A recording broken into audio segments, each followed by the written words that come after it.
Et bonjour à tous, alors je recommence cette vidéo parce que du coup il y a eu un petit problème au niveau du micro, j'avais pas branché. Alors un demi TP pour le meilleur trade du trimestre, c'est la vidéo, c'est le titre de la vidéo. Alors, petite couille aujourd'hui qui a fait que j'ai dû couper le trade en cours de route. Avant ça, on va passer au contexte de séance. Je voulais pas. Alors, on a cassé l'OPR Nasdaq par le haut.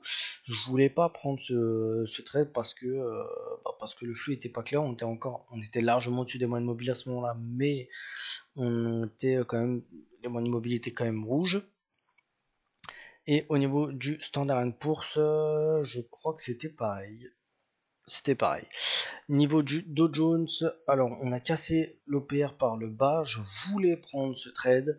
La réintégration offrait un ratio de 5, ce qui est énorme. On aurait fait v'là l'oseille. Mais alors, premier problème qui fait que je ne suis pas rentré, c'est qu'on était largement en dessous des moyennes mobiles en une heure. Et deuxième problème, c'est que de toute façon, on n'a jamais pullbacké, donc voilà, pas de regret à avoir. Next. Par contre, quand on a fait le plus bas et le plus haut, on a fait un beau petit Fibo qui nous faisait un écart entre les 68 et les 50% à 40 points, donc ça nous faisait bien plus qu'un ratio 2 sur le haut d'OPR et sur les 100% du coup. Donc c'était quand même un beau trade, exactement le même trade que j'ai pas pris mardi. Ah bah là j'ai vu un signe, je me suis dit merci mon dieu. Je me suis dit merci mon dieu, mais je sais que tu vas me stopper parce que la vie c'est pas un kiwi et que tu me remets le même pour que je sois systématique, mais je vais être puni quand même. Et bah finalement pas du tout. Je suis rentré et en une minute il m'a terminé, bonsoir, plus de risques, emballer c'est peser. Le problème c'est que donc du coup j'ai mis un ordre limite sur les futurs à 41 380 et le problème c'est que voilà, moi j'attends que l'ordre futur soit touché, j'attends le bruit de Cantower que je vais relancer maintenant d'ailleurs parce qu'il va falloir que je vous montre un truc tout à l'heure. Tac, voilà, je peux relancer TradingView. Alors j'attends pour ceux qui travaillent avec TradingView et à partir de ce moment là j'appuie sur le Open Trade du Magic Key. J'ai déjà fait mes plans au préalable. Mais en tout cas, j'attends le signal sonore pour appuyer, pour entrer au marché, pour faire en sorte que ça soit à peu près les mêmes prix qu'au marché, parce qu'on sait que les prix CFD, c'est pas les mêmes. Enfin bref. Donc je fais ma petite limonade et tout, et il vient faire une touchette, un coup, et il se roule. Du coup, ça m'a complètement décalé au niveau des prix, et je voulais pas prendre ce trade à partir du moment où j'étais pas. Je prends un 61,8, je vais pas entrer 10 points au-dessus, ça n'a aucun sens. Donc, et bah j'ai été,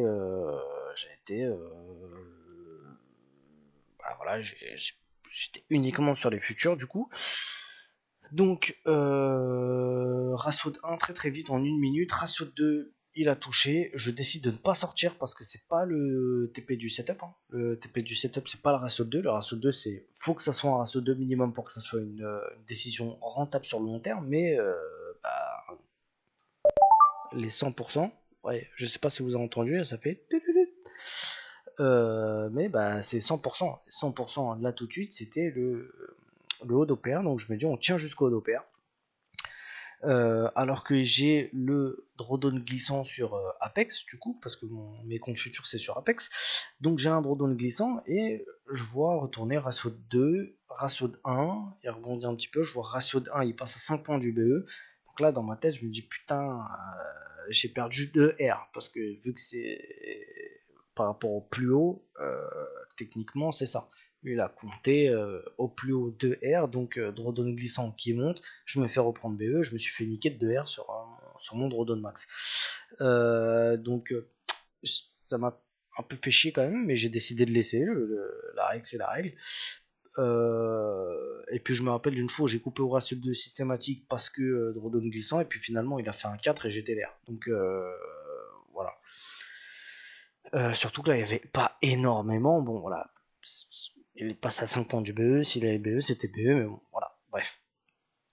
Donc on revient à 5 points du BE et puis finit par rebondir. Par quel miracle, je sais pas. Là en vrai, on a eu quand même pas mal de réussite parce que il revient de plus de 100 points. Pratiquement 100 points. Plus de 100 points. Il revient de 110 points. Et il s'arrête à 5 points. Donc il revient de. Il fait 105 points de baisse. Il s'arrête à 5 points de notre prix d'entrée en mode je te BE pas et je redécolle comme une fusée. Franchement, très sympa. On ne veut pas dire que c'est de la chance. Là, pour le coup, on a quand même une belle réussite là-dessus. Malheureusement, donc moi je vois la bougie verte juste ici qui fait une englobante. C'est un petit avalement. Je sais pas si vous voyez bien.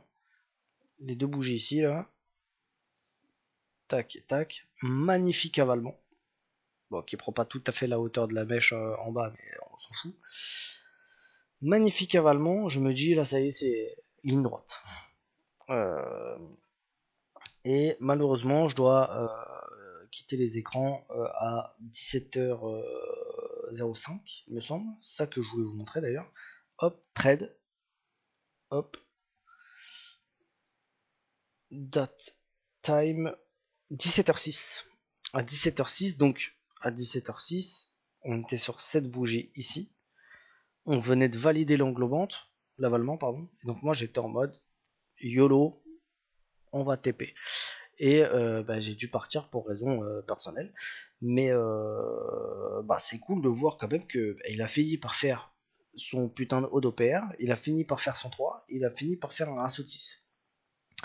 Donc là, il y a deux possibilités. Soit tu te dis, ah putain, ça m'arrive toujours à moi, machin, ce genre de truc, je suis dans le truc qui part en ligne droite et moi je suis pas dedans, faut que je me pars, faut que je parte, nanana, machin. Soit tu décides de dire que c'est quand même toi qui as décidé de te barrer parce que tu pouvais rester sur ta session et faire abstraction de tout le reste. Voilà, donc c'est jamais de la faute du voisin, c'est nous qui prenons nos décisions. Je voulais partager ça avec vous parce que des fois, on a un petit peu tendance à dire qu'il y a tout qui est contre nous, mais voilà, tout est une question de décision. Donc, donc voilà, j'ai dû partir sur cette petite bougie là. Il a fini par faire 2, 3, 4, 5, 6. Mais je suis très très content de plusieurs choses. Déjà, c'est le trade que j'ai pas eu les couilles de prendre mardi. Alors, il y avait une question d'hygiène de vie, j'avais pas forcément la tête extrêmement claire à ce moment-là, mardi pour le prendre, mais quand même. Donc là, j'ai été systématique pour le prendre. On arrive au ratio 2, je ne coupe pas parce que mathématiquement c'est débile et que c'est pas comme ça les règles. Et donc je suis quand même extrêmement content des décisions que j'ai prises, même si sur le score ça se ressent pas là tout de suite comme ça. J'ai pris les meilleures décisions au vu du contexte. Et c'est ça qu'il faut retenir, c'est que oui, au niveau des perfs, ça fait chier, tu prends un ratio de 1,5 au lieu d'un ratio de 3. Je voulais viser les 3. Voilà. Je voulais viser la mèche de l'ancien top. Voilà. Je voulais même viser les 600 au début, c'est pour ça que j'avais ce truc là. Bon, voilà. Pas refaire l'histoire et dire, ah, moi je voulais acheter là et je voulais revendre tout en haut, machin, parce que ça n'existe jamais. Et pour le coup, j'ai vraiment noté cette putain de zone. Bon, tant pis. Mais pour le coup, j'ai pris les meilleures décisions. Et donc, oui, tu prends un 1,5 au lieu d'un 3, ça fait chier. Mais c'est extrêmement encourageant pour la suite parce que la qualité des décisions elle est magnifique. Tu commences une semaine où lundi tu traites pas, mardi ton coach il fait un ratio de 2,5 lui. Romain il s'est barré sur le haut d'OPR. Il prend 2,5. Toi tu FOMO pas. Tu n'essaies pas de prendre un truc à la va-vite parce que tu veux en être. Mercredi tu prends rien. Là, t'as les couilles de le prendre. Il touche le ratio de t'as l'histoire du drodo de glissant. Il passe à 5 points tombeux, tu y tires. La décision elle est top. La décision elle est top. J'ai pas laissé parler la frustration par rapport au trade sur les CFD. La décision, elle est nickel. Donc maintenant, petit concours de circonstances, c'est rien, ça arrive. C'est les aléas de la vie, en tout cas. Je le répète, je suis extrêmement fier de cette séance. Ça peut paraître bizarre. Le mec, il nous dit que sur 3 comptes, il en a pris un et il coupe au bout d'un heure et demi. Mais c'est pas la perf, forcément. À l'instant T qu'il faut juger, qu'il faut regarder, qu'il faut analyser, c'est la qualité des décisions. Parce que c'est une perf, tu peux chatter, faire un ratio de 10, t'es pas meilleur trader pour autant. Ce qui fait que tu seras encore là dans 2 ans, 5 ans, 10 ans, 30 ans. Bon, peut-être pas dans 30 ans, mais bon, tu seras encore là, quoi. C'est la qualité des décisions. Et si ça avait stoppé, parce que moi je m'attendais clairement à me faire stopper. Moi je me dis, attends, euh, je prends pas mardi un 68 ou 100%, il y a le même qui se présente jeudi. Je me dis, je vais être systématique pour le sport, pour la beauté du trading. Mais pour moi, il y avait 4 chances sur 5, 4 chances sur 5 pour que je me fasse stopper. Pour me dire, t'es systématique, c'est bien, mais la vie, c'est pas un kiwi. Je t'avoue que j'étais un petit peu sur le cul là quand j'ai vu qu'en une bouchée j'étais en une minute pardon j'étais BE là, je t'avoue que j'étais dans le métaverse. Euh, mais même s'il avait SL en ligne droite, je me serais dit j'ai pris une putain de décision et c'est super. En plus, on a gagné un petit peu d'argent, nickel. Voilà, c'était le message que je voulais passer tardivement. J'espère, je vois depuis tout à l'heure là le logiciel de record qui me dit qu'il y a un problème avec la RAM. J'espère que ça saccade pas trop et qu'il n'y a pas trop de problèmes. Je vous souhaite une très belle soirée qui a quand même bien démarré là, et je vous dis à demain pour faire les plans de trading pour demain. Voilà. Salut à tous.